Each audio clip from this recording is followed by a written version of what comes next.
लोगों को राशन लेने में तकलीफ़ें होती थी, तरह तरह की लंबी लंबी लाइनों में लगना पड़ता था। राशन की दुकानों को पूरा महीना खुलना होता है। कई सारी राशन की दुकानें 2-3 दिन खुलती हैं महीने में, लोगों को राशन मिलता नहीं है। कई दुकानें जो राशन देती है वो उसमें मिलावट करती हैं, ज़्यादा पैसे लिए जाते हैं, तरह तरह की परेशानियां लोगों को होती हैं। मुख्यमंत्री घर घर राशन योजना, केंद्र सरकार से हमारे पास एक चिट्ठी आई है, क्यों नहीं लागू कर सकते? तो उस चिट्ठी में ये लिखा हुआ है कि इसका नाम मुख्यमंत्री घर घर राशन योजना नहीं रखा जा सकता, कि ये राशन योजना आप लागू नहीं कर सकते। दिल्ली के अंदर आम आदमी पार्टी सरकार किसी भी क्रेडिट के लिए काम नहीं कर रही, क्रेडिट सारा उनका।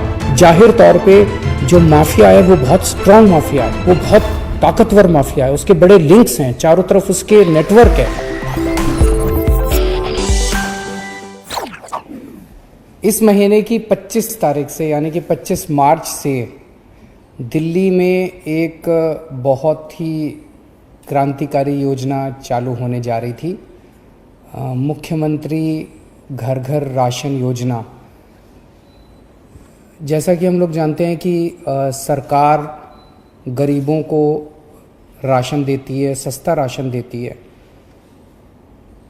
अभी तक लोगों को राशन की दुकानों के ज़रिए राशन मिलता था, लोगों को राशन लेने में तकलीफ़ें होती थी, तरह तरह की लंबी लंबी लाइनों में लगना पड़ता था। राशन की दुकानों को पूरा महीना खुलना होता है। कई सारी राशन की दुकानें 2-3 दिन खुलती हैं महीने में, लोगों को राशन मिलता नहीं है। कई दुकानें जो राशन देती है वो उसमें मिलावट करती हैं, ज़्यादा पैसे लिए जाते हैं, तरह तरह की परेशानियां लोगों को होती हैं।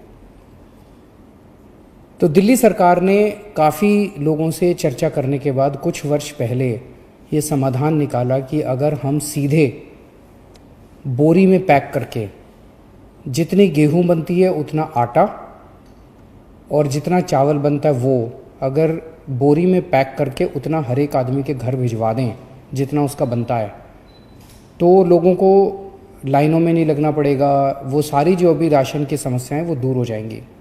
उस मकसद से मुख्यमंत्री घर घर राशन योजना लाई गई थी। 25 तारीख से इसको लागू होना था। कल दोपहर में केंद्र सरकार से हमारे पास एक चिट्ठी आई है कि ये राशन योजना आप लागू नहीं कर सकते।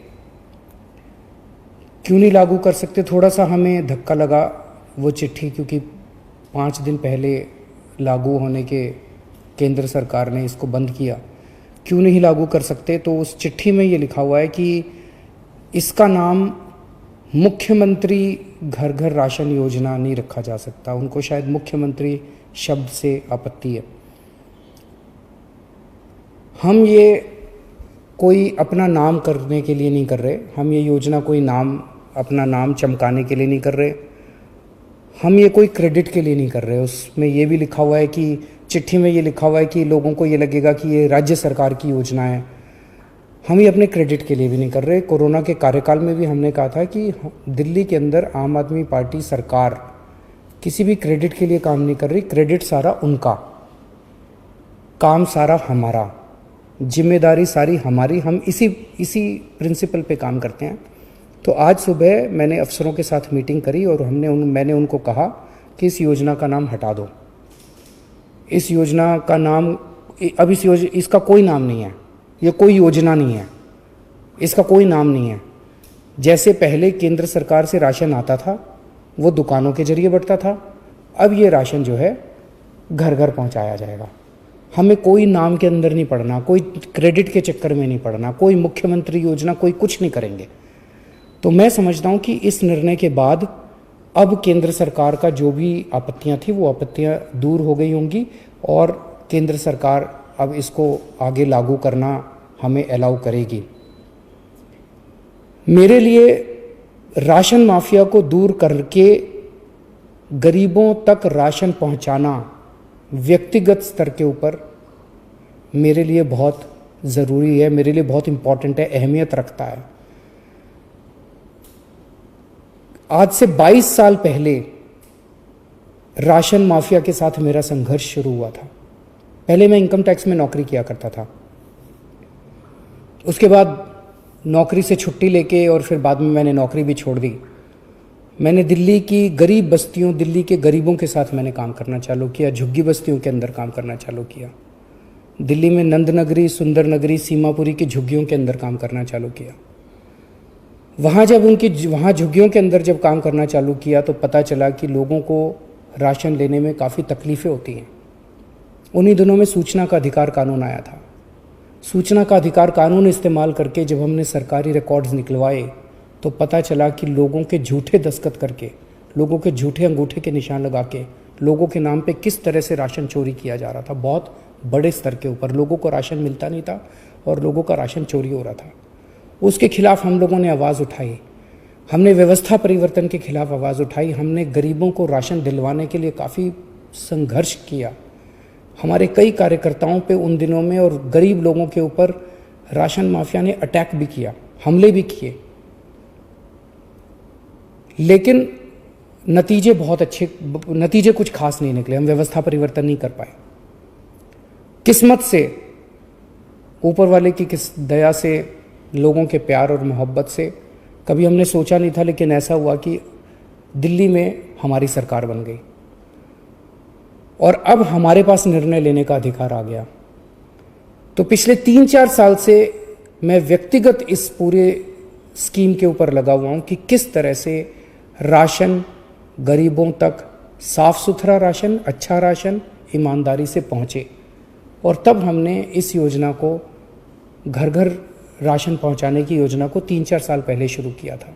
पिछले 3-4 साल में काफ़ी तकलीफ़ें आई, काफ़ी अड़चनें आई। ये बहुत ही क्रांतिकारी योजना है। जाहिर तौर पे जो माफिया है वो बहुत स्ट्रांग माफिया है, वो बहुत ताकतवर माफिया है, उसके बड़े लिंक्स हैं, चारों तरफ उसके नेटवर्क है, वो इतनी आसानी से करने नहीं देगा। पिछले 3-4 साल से मैं मशक्क़त कर रहा हूँ इस माफिया से लड़ने की, मैं पूरी कोशिश कर रहा हूँ इस योजना को लागू कराने की।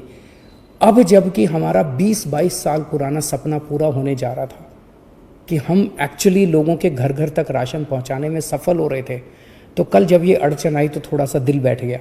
लेकिन हम किसी भी तरह की अड़चन नहीं आने देंगे। केंद्र सरकार की जितनी शर्तें हैं हम सारी शर्तें मानेंगे। केंद्र सरकार जो कहेगी हम वो करेंगे। हमारा मकसद केवल और केवल जनता तक ईमानदारी से साफ सुथरा सस्ता राशन पहुंचाना है। अगर वो राशन पहुंच गया तो दिल को बड़ा सुकून मिलेगा और गरीबों की दुआएं मिलेंगी। उन गरीबों की दुआएं हैं जिसकी वजह से आज हमारे दिल्ली के अंदर, हम तो छोटे से लोग हैं, हमारी सरकार चल रही है। तो मैं उम्मीद करता हूं कि अब इस निर्णय के बाद कि ये कोई नई योजना नहीं है, कोई इसका नाम नहीं दिया जाएगा। परसों हम कैबिनेट मीटिंग रख रहे हैं, कैबिनेट के अंदर इस पे निर्णय लेके कैबिनेट का प्रस्ताव हम केंद्र सरकार को भेज देंगे। मैं उम्मीद करता हूं अब इसमें हमें केंद्र सरकार का पूरा सहयोग मिलेगा। नमस्कार।